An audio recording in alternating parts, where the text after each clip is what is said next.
I've got a prosthetic leg. This guy 3 rows back, an Australian guy, just goes, "Has it got a piercing?" I said, "I beg your pardon?" He said, "Has it got a piercing?" I said, "No, why?" He went, "Mine has," and pulled off a prosthetic ear. I was held it up above his head, and the whole room going, "Ah!" I said, "That's amazing, can I ask how you lost it?" And he went, "What?"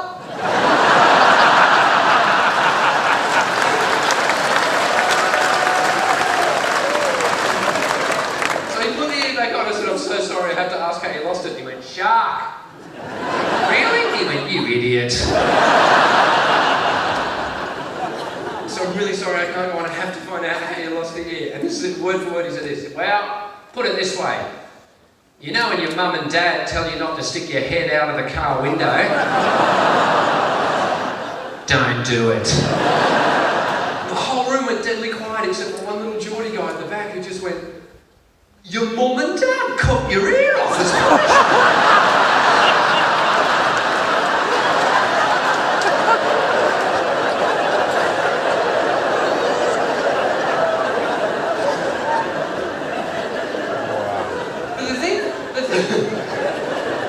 The thing for me that made me love having a prosthetic was the Paralympics. Not just in London. I got to go to Beijing in 2008 to cover the Paralympics for Australian TV. And it was the single best thing I've ever seen in my life. Except I was censored. I know, because I was commentating on the opening ceremony for Australian television, and they said the Chinese government censored. I had to submit a script, and they went, "Well, okay, tell me if this is offensive." As the Paralympians walked into the stadium for the opening ceremony, this is what I wanted to say. "If you think you recognise the Chinese athlete without the arms, he's the drummer that fucked up in the opening of the Olympics."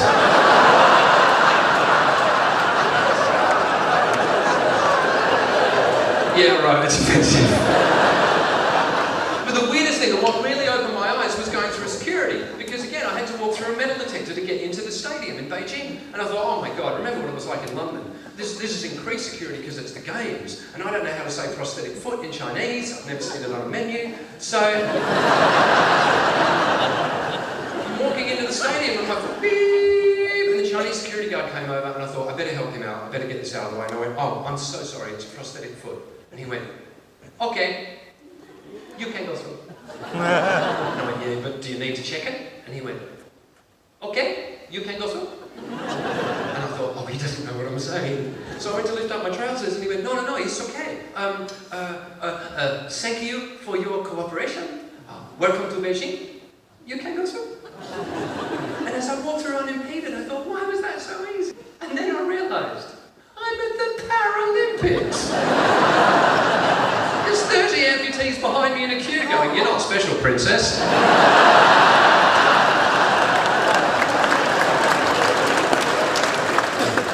And it's the weirdest thing, because what you don't realise is we've never seen that many disabled people in a room together.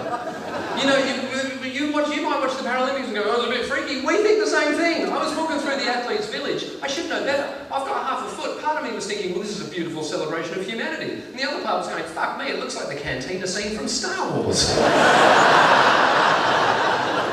Honestly, I saw one Swedish Paralympian walking through the village holding hands with a dwarf wearing a t-shirt that said, "Yes, he's my boyfriend," and an arrow pointing down. I was walking behind 2 Australian Paralympians and heard word for word this conversation. "Fucking blind people shit me." Well, why do they put braille? Why do they put braille on the buttons in elevators? And the other one went, how are they going to know where the buttons are? And then the first one went, "Yeah, we fucked with them. We put super glue on the buttons."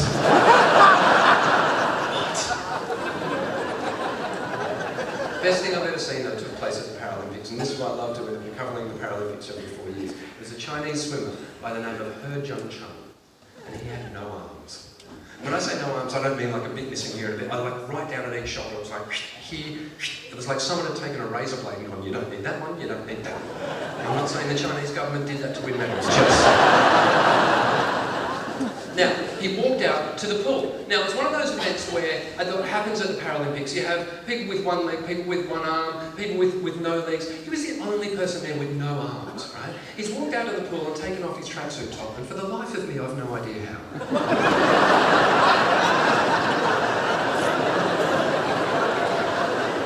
He gets in the pool to start the race. Why? Because it's the backstroke. Now, there are three, let me just reiterate, it's the best thing I've ever seen in my life. There are three difficulties associated with doing the backstroke without any arms. The first is the backstroke. But his first is the start, because to start, you have to hold on when you're doing backstroke. But he couldn't do that because he didn't have arms. So they tied a ball onto a piece of string, attached the string to the block, and put the ball in his mouth. So this guy got in the pool and just went... And everyone's going, oh my God. And on your marks, he's like, oh. Set, oh. We're watching him going, you're gonna drown! The gun went. He swam the fastest 50 metres I had ever seen anyone swim live in my life. I mean, all leg strength, but it was like someone had strapped an outboard motor to a pen. He just rocketed it. The end of the first lap, he's in the lead. And we're on our feet for two reasons. One, you're winning! And two, how are you going to turn? Because the third difficulty of backstroke without arms is the turn. If you've got arms, you know you're getting near the end, you touch and you go. He couldn't do that. Now a smart man would slow down. Not a competitive man. This guy's, we're watching, he's go, here we go. 10,000 people went, ow! It gets weirder, it's the individual medley, it's 4 different strokes. He's done backstroke, next is breaststroke, not his strongest.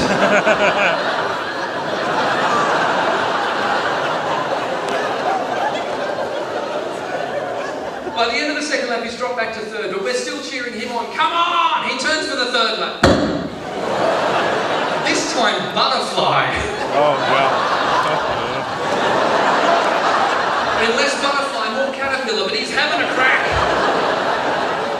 He gets to the end of the third lap, he's dropped back to fourth, but we're still cheering him on. We don't care about anyone else. We go, come on, you might get a bronze. You won't win, but you might get a bronze. He turns for the final lap. This time, freestyle, his faster stroke. He was faster at freestyle than anything else and anyone else. In the course of the final lap, this one guy's gone from fourth to third, from third to second. With a metre to go, we are on our feet as his head nudges in front of that guy's head. But he didn't win, because that guy had half an arm. And as he stood on the dais 10 minutes later with a silver medal around his neck, a smile on his face and a bouquet of flowers wedged under his chin, I thought that is the joy of the Paralympics right there. Because how often in life does a guy with half an arm get to go, well, fuck, that was handy.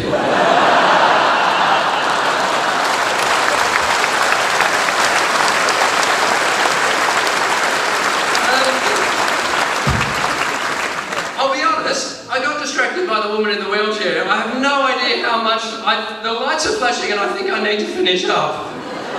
I'm going to say it's an absolute pleasure being back here. Thank you to Jason Manford for inviting me. Thank you.